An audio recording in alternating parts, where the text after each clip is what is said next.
Assalamualaikum warahmatullahi wabarakatuh. Selamat pagi kawan-kawan semua. Berjumpa kembali dengan Mas Bro Tegal. Tentunya akan menyampaikan hal-hal yang penting mengenai dengan hal BTC ini. PTC ada penurunan, nggak perlu ada takut dan Anda kebingungan. Justru kalau ada uang, sikat habis, hajar, hajar, hajar. Yang mana pas penurunan itu artinya waktunya serok. Tidak ada alasan untuk TP. Sekarang ini TP nanti setelah halving PTC 1 tahun berbuat dengan ETF support, tentunya harganya akan sampai 2 miliar ya. Itu yang namanya sekarang turun sedikit itu nggak usah takut, karena di sini yang merusak pasar itu kan sebetulnya kan dari pemain leverage ini.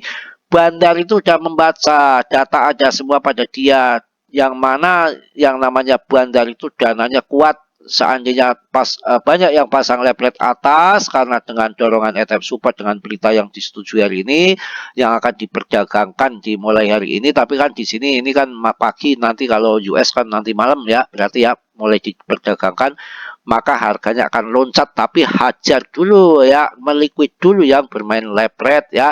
Dan ini kalau udah mampu di Bimbo 0382 artinya akan melanjutkan kenaikan. Tidak ada bear market. Bear market sudah lewat. Ini waktunya bull market. Naik turun itu hal yang biasa ya, biasa dimainkan. Yang penting arahnya akan bull market. Mau turun sampai berapa nggak akan dalam lagi. Yang penting kalau ada dana ketika ada koreksi masuk saja. Yang jelas tahun ini akhir tahun akan halving BTC nanti di bulan April. Akhir tahun berarti akan bull market ya. Dan ada ETF support, pemangkasan suku bunga, print money, kurang apa lagi. Ini saat tepat secara fundamental waktunya untuk masuk BTC. Turun Mas Bro, nggak perlu takut. Ini waktunya bull market. Kita lihat saja di sini pakai oret-oretan nih, bear market sayang, bear market nih. Ini bear market mau ke sini lagi, nggak akan ke sini lagi, digelegetan sama korek ini. Ini bottom nih, ini bottom udah bottom nih. Ini waktunya kemana ini? Ngaceng-leceng ke atas ini oret-oret digelegetan ini. Turun Mas Bro, turun. Tinggal masuk aja, kalau turun kok pusing amat, uang banyak. Kurang uangnya jual kebo, sapi. Ya ngapain nggak dijual, masukkan BTC, smart cuan banyak. Nanti setelah 1 miliar aja baru masuk. BTC akan terbang ya. Mau turun-turun di mana? Semua orang menginginkan naik ya. Berbondong-bondong masuk semua ya. Ini aja Gary Gensler rupanya sudah masuk investasi banyak ya. Ini Gary Gensler itu kan penuh strategi ya, nanti disetujuinya lah, nanti tak ini dulu, saya tak membeli BTC dulu. Dia orang pinter, orang licik, hijau lihat uang, apalagi lihat perawan kayak Mas Bro sama hijau ya. Aduh kacau betul ya. Udah cukup saya rasa untuk mengenai BTC ini ya, saya pastikan akan terbang ke atas. Ketika turun zero nggak perlu takut ya, kita juga akan melihat berita-berita yang good, mantap, nggak usah panjang-panjang, hari ini capek juga saya ya. BlackRock ini sudah capek-capek dari tahun kemarin, sudah pengajuan ETF support Bitcoin. Yang mana hari ini pas di hari Kamis tanggal 11 mulai akan diperdagangkan di US. Berarti kalau di sini masih pagi, di sana masih dekok. Nanti mungkin malam baru diperdagangkan. Nah, kemungkinan keputusannya kalau nggak nanti subuh ya, saya bikin ini juga sebelum subuh, mungkin siang berpengumuman bisa terjadi. Santai aja, nggak mungkin nggak disetujui. Ini negara US itu negara BlackRock, negara pengusaha, negara mafia, semua dikuasai mafia dan semua hukum di sana bisa dibeli bro. Ya, langsung kita baca beritanya. BlackRock dan Van Erik memperbarui pengajuan ETF Bitcoin setelah mendapatkan respon dari SEC. Udah direspon. Kemarin sempat mendapatkan hack, tapi biasa, lagu lama. Ya biasa yang ingin mencari keuntungan sesaat, dia udah masuk tiba-tiba dengan berita ini itu supaya turun ngambil di bawah. Juga begitu supaya orang komo terbang, dia juga TP macem-macem. Orang tujuannya macem-macem, semua tujuannya uang hijau-hijau gitu ya.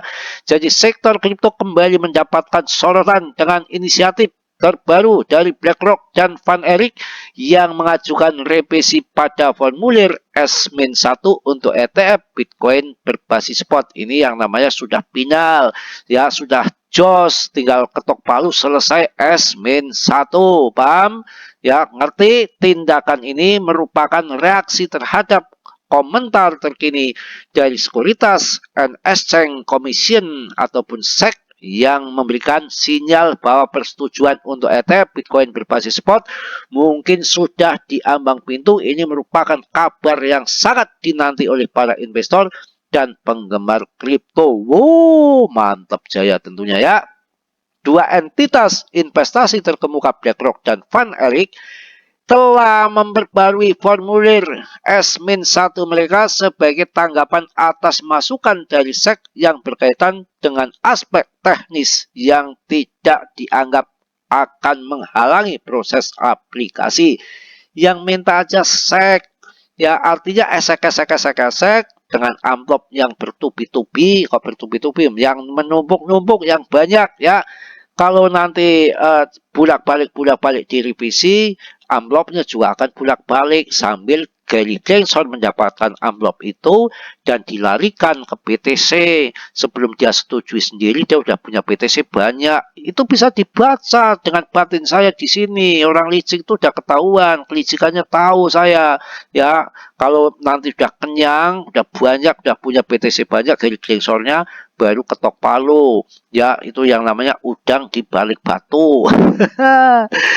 Mantap ya, revisi tersebut mencakup klarifikasi mengenai dampak kebangkrutan bagi peserta yang berwenang atau pihak yang melakukan transaksi Bitcoin serta kemungkinan adanya benturan kepentingan dalam persaingan biaya ETF Bitcoin berbasis spot. Beberapa penyedia telah memperkenalkan biaya nol untuk jangka waktu tertentu. Wow, jadi sampai biaya pun sudah disebutkan, sudah dirancang, sudah digarap, mau tidak disetujui, mau dikepret sama BlackRock. Santai aja slow dan nanti volatile ya, naik turun ya.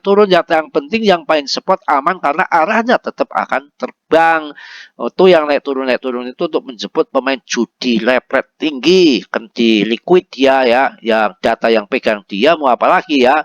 Yang namanya Bitfish memimpin dengan biaya tetap paling rendah sebesar 0,24%, diikuti oleh ARK 21 Series dengan 0,25% dan BlackRock dengan 0,3%. Penyedia layanan ini sekarang menantikan persetujuan dari formulir 19B-4 mereka dan berlakukan pengajuan S-1 setelah kedua tahap ini terpenuhi. Pemegang dapat diinisiasi pada hari berikutnya.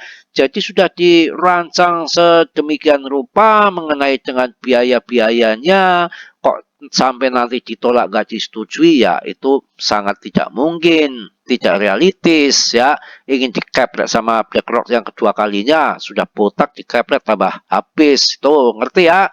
Sabar, tenang, santai, nggak usah mikirin berita sana. Yang lihat fundamentalnya kerja BlackRock itu udah seperti apa. Secara hati juga sudah nggak enak untuk menolak si Gary Gensler, apalagi ditambah amplop jelas disetujui. Cuma kita sabar, memang belum waktunya. Kan hari ini juga kan nanti bisa siang, bisa malam. Kalau ditunda sehari dua hari tapi bisa saja. Menurut saya enggak, karena di hari Kamis itu udah tanggal 11 tuh waktunya sudah mulai di perdagangan ETF support ya. Ekspektasi pasar dan respon yang dinamis.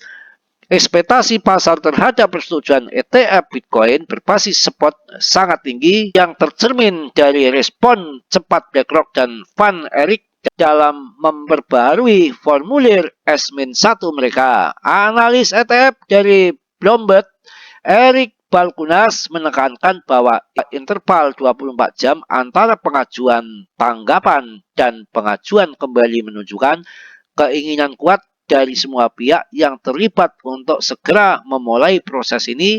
Ini mencerminkan optimisme yang besar di kalangan pelaku industri.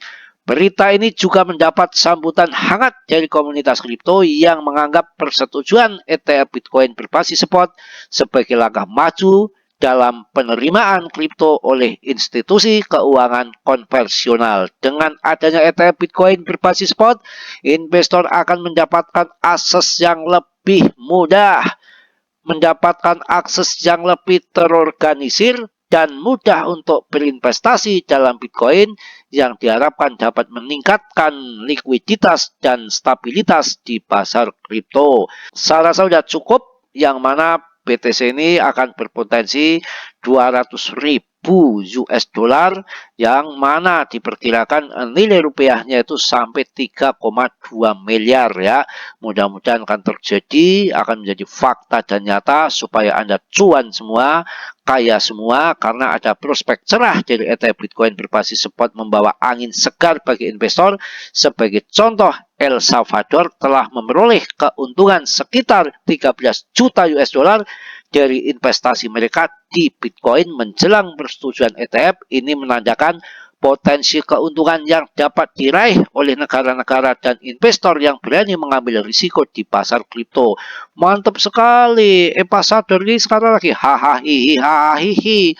Yang lain baru pada mau masuk. Tapi El Salvador sudah dari tahun-tahun yang lalu, sebelum tahun 2021, udah kaya dia. Negara BTC itu El Salvador ya. Mantap nggak? Mantap nggak? Mantap nggak? Ya, jadi mantap jaya tentunya. Selain itu, ETF Bitcoin berbasis spot menawarkan alternatif investasi yang lebih terdiversifikasi dan terstruktur bagi investor. Diharapkan ETF ini akan menarik lebih banyak investor institusional ke pasar kripto yang pada akhirnya akan meningkatkan adopsi dan integrasi kripto dalam sistem keuangan global. Aduh, betul-betul jos ya. Saya rasa cukup.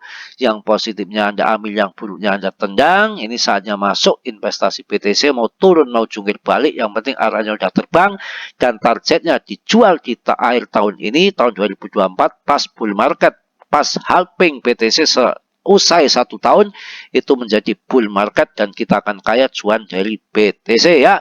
Yang positifnya Anda ambil, yang buruknya Anda tendang. Kiranya saudara yang belum subscribe untuk mensubscribe, yang sudah saya ucapkan banyak-banyak terima kasih. Salam dari Tegal Mas Bro. Wassalamualaikum warahmatullahi wabarakatuh.